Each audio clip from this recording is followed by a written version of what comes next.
예, 반갑습니다. 예, 예. 예, 반갑습니다. 저는 경북대학교 행정학부에서 지금 학생들 가르치고 있고요. 한국규제학회 회장 지금 맡고 있습니다. 금년 7월부터 한 신임 학회장입니다. 오늘 발표 세 분 계시는데 제 앞뒤로 경제학자가 계시고 이제 제가 중간쯤 있는 걸로 봐서 저는 조금 다른 얘기를 했으면 좋겠다 이런 생각이 아니었나 싶습니다. 경제학이 굉장히 마이크로한 학문인데 행정학은 좀 제도, 시스템 이런 거에 대한 학문입니다. 사실은 저도 이제 학부에서 경제학을 하다가 지금 이제 석사부터 대학원부터 이제 행정학을 공부했는데 시스템 제도에 대한 공부를 많이 하다 보니까 오늘은 하나하나 디테일한 그러니까 뭐 규제 개혁이라든지 뭐 이런 디테일한 얘기보다 조금 큰 얘기를 좀 할까 합니다. 그래서 혹시 오늘 이 주제하고 좀 맞지 안 맞는 게 아닐까라고 걱정을 좀 했었었는데 뭐 여러분들께서 잘 받아들여서 이게 활용됐으면 좋겠다는 생각을 합니다. 주제가 지금 제목도 너무 크잖아요. 뉴 노멀이고 사회 규범이고 규제 개혁입니다. 요즘 이번 정부에서는 규제 혁신이라는 말을 쓰죠. 뭐 통상적으로 가장 일반적으로 많이 쓰는 규제 개혁이라는 말을 저는 그대로 쓰기로 했습니다.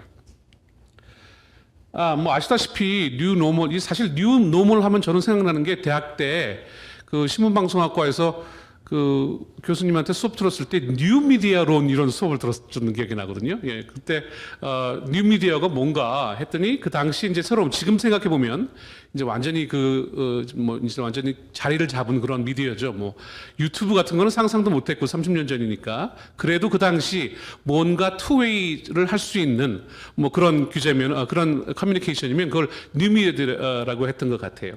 아무튼 뉴노멀은 이 말 자체가 물론 이게 이제 우리 옛날에 2007년도, 2008년도 있었던 경제금융에서 왔지만 금융위기에서 왔지만 이제는 이제 사회 전반적으로 이게 확대되고 있지 않습니까? 말 자체는 되게 재밌습니다. 이게 뉴노멀. 그러니까 과거에는 그 노멀하지 않았던 거죠. 이걸 뭘 앱노멀이라고 해도 되는지 모르겠지만 과거에는 별로 노멀하지 않았던 즉 뭐라 그럴까요? 평균적이다 혹은 일상적이다 이렇게 표현하고 싶은데요. 일상적이지 않았던 것들이 이제 일상화되는 세상입니다. 이게 대표적인 게 바로 이제 마스크입니다. 여러분 아시다시피 서양 애들이 이 마스크 자꾸 안 쓰고 우리처럼 말 잘 안 듣는 이유가 얘네들은 마스크 쓰고 선글라스 끼면 이건 누구 찌르는 거잖아요. 예, 그러니까 이게 잘 안 되는 거라는 거죠. 예. 근데 이제 그게 우리의 일상으로 온 겁니다. 그래서 새로운 일상에서 우리는 무엇을 또 배울 수 있느냐 하는 것들을 얘기합니다. 이거 지금 되게 재미있는 거에 하나 있었는데요.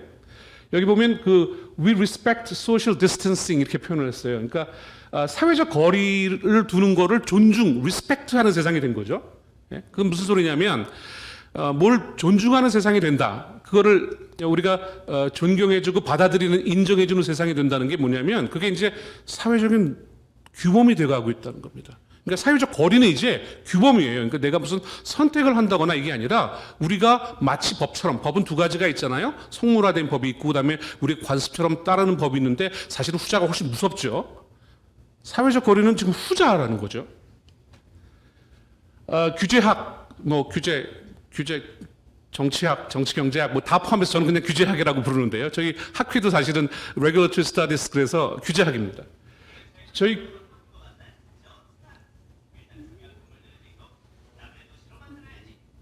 네, 계속할까요?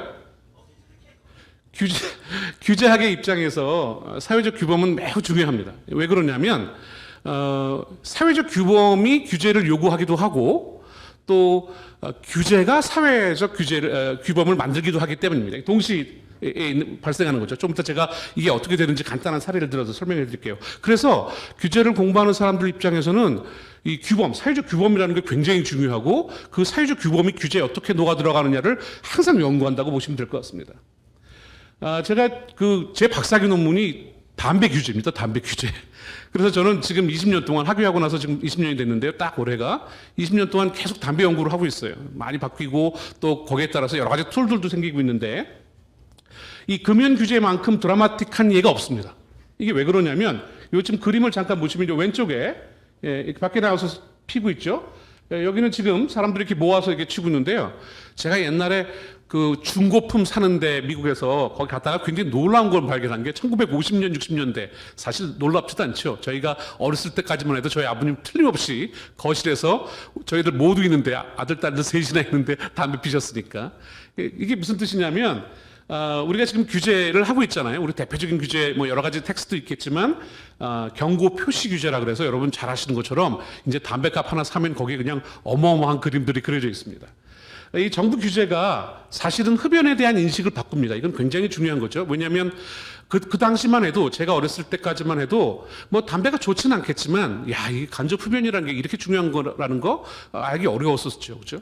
그런데 지금은 거의 대부분의 사람들, 저희 아이들 뭐 초등학교 다니는 아이들뿐만 아니라 이 흡연이 얼마나 나쁘다는 거, 흡연의 간접 흡연의 피해가 얼마나 크다는 거 이제는 다 압니다. 제가 지금 말씀드리려고 하는 건 뭐냐면 규제가 이 흡연에 대한 인식을 바꾸고 있다는 거죠. 그리고 그 흡연에 대한 사회적 규범이 이제 생기고 있습니다. 그래서 이제는 누구로 무슨 법이 제가 마지막에 이런 얘기를 썼는데 지금은 그 공공장소에서 담배를 피지 못하게 돼 있거든요. 예. 그리고 요즘은 길거리에서도 담배 피지 않습니다. 얼마 전에 저희 아이랑 저랑 이렇게 걸어가고 있는데 어떤 연세 드신 분이 담배를 피다가 저희들 오는 걸 보고 한 3m 전방에서 담배를 이렇게 끄시더라고요. 저는 어떤 생각이 들었냐면 이제 규제가 규범이 되고 있구나 이런 생각을 했었습니다. 오늘 지금 대구에서 올라왔는데요. 경북대학교에서 왔기 때문에 아침 올라왔는데요. 전에는 그래도 이렇게 마스크를 쓰고도 뭐 이렇게 간단한 걸 줬던 것 같아요. 근데 오늘 제가 타보니까 이제 KTX에서 전면 음식물을 섭취할 수 없습니다. 완전 규제죠. 예. 그래서 이제는 이 정부가 이 마스크 착용을 아예 규제를 하고 있는 상황이 돼버렸습니다. 이 마스크 사용이 지금은 규제를 하는 거죠. 강제를 합니다.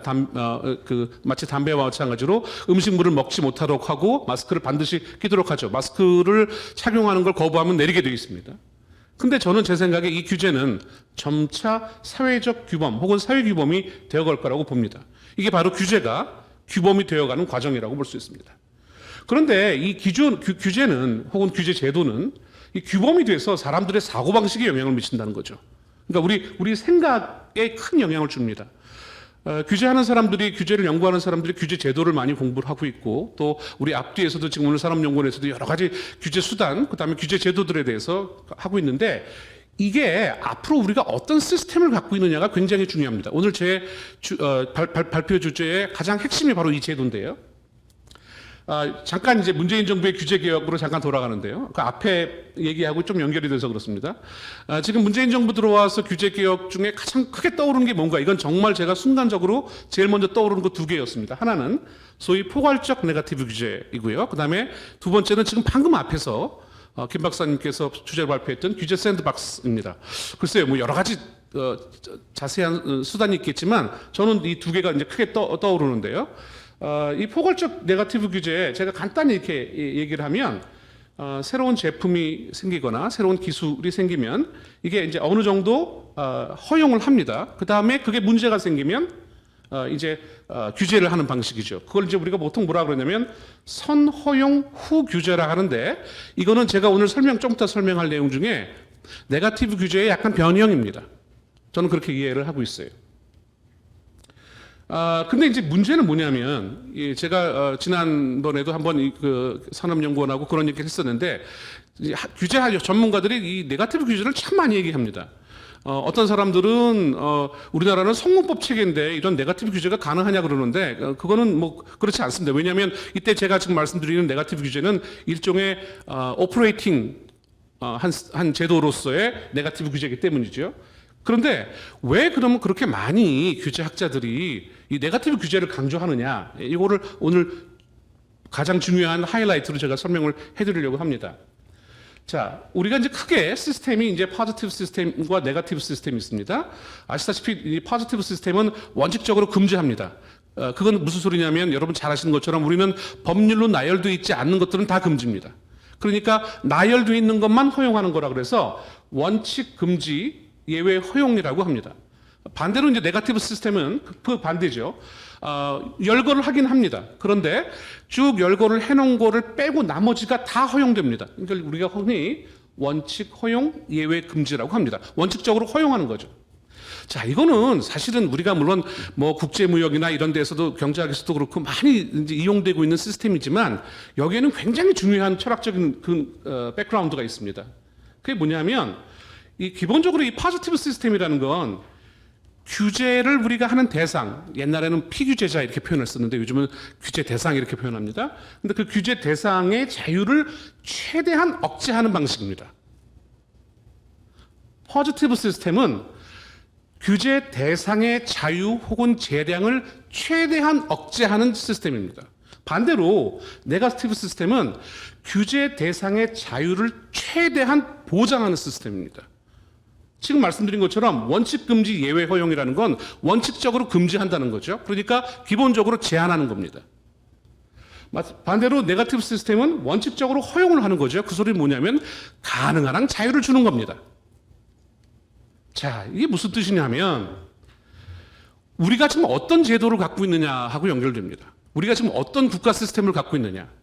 만약에 우리가 지금 시장 중심의 자본주의를 택하고 있는 국가면 우리는 가능한 한 많은 자유를 시민들과 기업에 주어야 합니다. 그게 자유민주주의죠.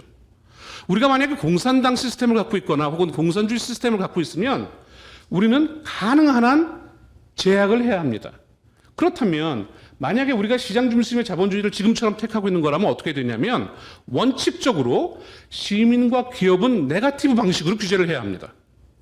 그리고 정부를 포지티브 방식으로 규제해야 됩니다.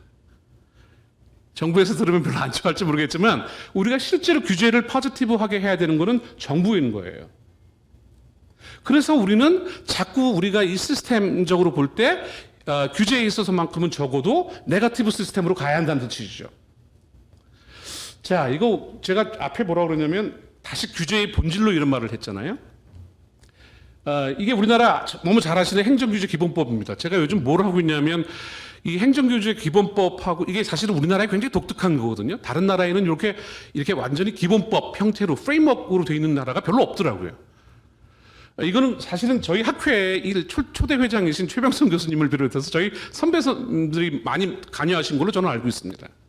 그런데 여기서 처음부터 끝까지 이게 지금 정의거든요. 규제, 행정규제 혹은 규제 정의인데 여기 규제를 보면 국가나 지방자치단체가 특정한 행정 목적을 실현하기 위해서 보세요. 국민의 권리를 제한하거나 의무를 부과하는 것으로 이렇게 되어 있죠. 그러니까 우리나라는 기본법에 규제를 권리를 제한하고 의무를 부과하는 것이라고 되어 있습니다. 이거는 참 우리가 주목해야 되는 겁니다. 왜냐하면 여러분 규제라는 게요, 영어로 regulation인데 규제가 뭐냐면 사실은 제가 요 뒤에 이런 얘기 했는데요. 규제라는 게 두 가지 뜻이 있죠. 하나는 문자 그대로 컨트롤하는 게 있습니다. 아까 얘기했던 것처럼 권리를 제한하고 의무를 부과하고 하는 것도 있습니다. 그러나 규제는 사실은 이 조정이라는 뜻도 있습니다. 그러니까 우리 기본법에는 사실은 통제 성격이 굉장히 강한 거죠. 규제 두 가지 성격이 있음에도 불구하고, 그래서 지금 앞으로 이게 어떻게 우리가 가야 되느냐, 특히 이제 이 코비드가 지금 이렇게 완전히 세계를 휩쓸고 있는데 이 시대에도 과연 이 법으로 가야 되느냐에 대해서 사실 고민 중에 있습니다. 자, 이건 여러분 너무 잘 아는 얘기고요. 비즈니스는 오늘 산업연구원에서 제가 강연을 하기 때문에 지금 강의를 하기 때문에 제가 따로 하지 않겠습니다. 여기는 지금 비즈니스 선수들이시고 제 다음에 오실 박정수 교수님은 늘 산업연구원에서 이걸 연구하시는 분이기 때문에 빼겠습니다. 다만 제가 그냥 하나 생각하고 있는 건 뭐냐면 비즈니스가 변화한다는 건 결국은 우리가 흔히 얘기하는 시장 구조가 변하는 거고 시장 구조가 변하게 되면 정부나 정부 정책이 변화해야 되는 거죠. 왜냐하면 정부 정책은 기본적으로 다 시장에 관계되는 겁니다. 물론 제가 지금 말하는 거는 경제 규제에 해당하는 겁니다. 그런데 이런 만약에 한 나라의 경제의 전체적인 비즈니스와 산업 구조가 변하면 과연 우리나라가 그대로 규제 정책의 패러다임을 유지해야 하느냐 이런 문제입니다. 이 그림에서 보는 것처럼 이거 굉장히 옛날 얘기입니다. 이제 보세요. 여기 지금 서양 애들도 보면은 얘들 다 안 하고 있죠. 얘들 다 마스크 하고 있고. 근데 지금 거의 대부분 이거 다 우리 마스크 하고 있습니다. 오늘 제가 간단하게 점심을 먹었을 때도 모든 사람들이 하고 있죠. 자, 지금 이 새로운 시대 뉴노멀은 시장하고 경제 구조만 바뀌는 게 아닙니다. 여러분 교육 말도 못합니다. 저희 지금 대면과 비대면으로 수업하고 있거든요. 30명이 넘으면 비대면 하고 있습니다. 근데 30명 이하의 작은 수업을 제가 대학원 수업을 해서 대면 수업을 하고 있습니다. 대면 수업을 하는데 이 마스크를 쓰고 1시간 15분, 20분을 떠들려니 너무너무 힘든 거예요. 그래서 요즘은 가끔 이제 비대면으로 아예 가는 걸까? 뭐 이런 생각도 하게 되는데 이 일 작업 환경도 완전히 변합니다. 그러니까 뭐냐면 완전히 생활 방식이 변하는 거예요. 완전히 통째로. 그러면 이렇게 통째로 바뀐 시대에 우리가 아까 말씀드린 것처럼 어떤 규제 방식을 택해야 되느냐는 거죠. 제가 이런 생각을 해봤는데 과연 정말 딱 1년 전에 2019년이네요. 2019년 가을에 2020년 가을이 이렇게 될 거라고 상상을 했었나요? 상상할 수 없었던 때입니다. 30년 전에 제가 대학생이었는데 불과 몇 년 전까지만 해도 이런 모바일 시대가 올 거라고 상상을 했을 거냐는 거죠. 지금은 정말 모바일로 모든 걸 다 합니다. 모바일로 커뮤니케이션을 하고 모바일로 메모를 하고 저는 잘 때 제 옆에 모바일이 있어서 뭔가 생각이 나면 지금도 메모를 하고 있거든요. 이런 시대를 우리가 예상할 수 없었다는 거죠. 그러니까 우리가 흔히 얘기하는 이 불확실성이라는 게 이제는 너무나도 상상을 초월할 정도로 점점 더 불확성 시대가 되기 때문에 이걸 다 예측할 수 없다는 겁니다. 이건 제가 좀 지나가겠습니다. 자, 앞으로도 정부가 세상이 어떻게 변할 거라는 것을 예측할 수 있을까요? 저는 없다라고 봅니다. 그 유명한 하이에크가 얘기한 fatal conceit이죠. 만약에 안다고 생각하면. 정책은요, 본질이 뒷북입니다. 오늘 앞에서 잠깐 그런 얘기 하셨잖아요. 무슨 선제적, 정책은 예방적이기도 합니다. 선제적이기도 하죠. 그런데 선제적이거나 예방적이면 너무 자연스럽게도 우리가 어느 정도 예측할 수 있을 때 가능한 겁니다. 앞으로 미래를 예측할 수 없으면 선제, 예방 이거 다 불가능합니다. 심지어는 가능하다 하더라도 비용이 어마어마하게 듭니다. 그러니까 정책은 자꾸 뒷북밖에 될 수 없는 거죠. 그럼 뒷북이라면 어떻게 해야 되느냐? 아까 말씀드린 것처럼 원칙적으로 허용하는 걸 해야 합니다. 앞에 김 박사님이 마지막에 그런 말씀 하셨잖아요. 정책이라는 게 아무것도 안 하고 있는 거냐. 네거티브 규제는 아무것도 하지 않는 게 아닙니다. 네거티브 규제는 적어도 우리가 생각할 수 있는 것들을 빼고 나머지들을 허용하자는 거죠.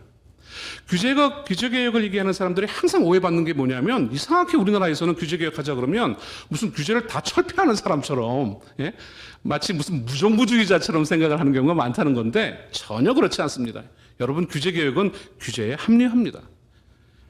규제학회에 많은 사람들이 어떤 규제가 강화돼야 된다고 생각합니다. 저는 늘 생각하는 게 KTX 타고 오면서 제발 그 차 안에서 막 떠드는 전화로 막 떠드는 사람들 이거야말로 규제해야 된다는 생각을 하거든요. 자, 마지막으로 가겠습니다. 이거 참 제가 이거 글을 준비하면서 그런 생각을 했었는데 세상이 그런 흐름으로 가고 있잖아요. 혹시 그 영화를 보셨나요? 그 예멘에서의 연어 낚시라는 무슨 영화가 있었는데 그때 그게 떠올랐나 봐요. 세상의 흐름이 쭉 가고 있는데 만약에 우리 정부 제도가 거꾸로 가고 있으면 저는 그게 연어라고 생각해요. 그리고 이거 너무 중요한 얘기인데 오늘 마지막 얘기입니다. 여러분 괴테가 인생이라는 거는 디렉션이라고 그랬습니다. 방향이다. 스피드가 아니라. 규제개혁 하려는 사람들이 아까 그런 얘기도 했었잖아요. 규제개혁을 안 하려는 정부는 없습니다. 그런데 여태까지 쭉 보면 예컨대 김대중 정부부터 지금까지를 보면 다들 굉장히 서두르죠. 물론 임기가 있기 때문일 겁니다. 자기가 있는 동안에 뭔가 결과를 내고 싶어 하겠죠. 그렇지만 그게 속도를 낸다고 되는 게 아니거든요. 속도를 내는데 방향이 틀려버리면 큰일 나는 거죠. 지금 새로운 뉴노멀 시대에는 사실은 방향 잡기가 훨씬 중요합니다. 저희 행정학에서는 그런 말이 있거든요. 정부는 노 젓는 게 아니고 스티어링, 방향 잡기를 해야 한다고. 지금 우리 규제개혁이 방향 잡기에 조금 더 신중하게 접근해야 된다고 생각합니다. 네, 감사합니다.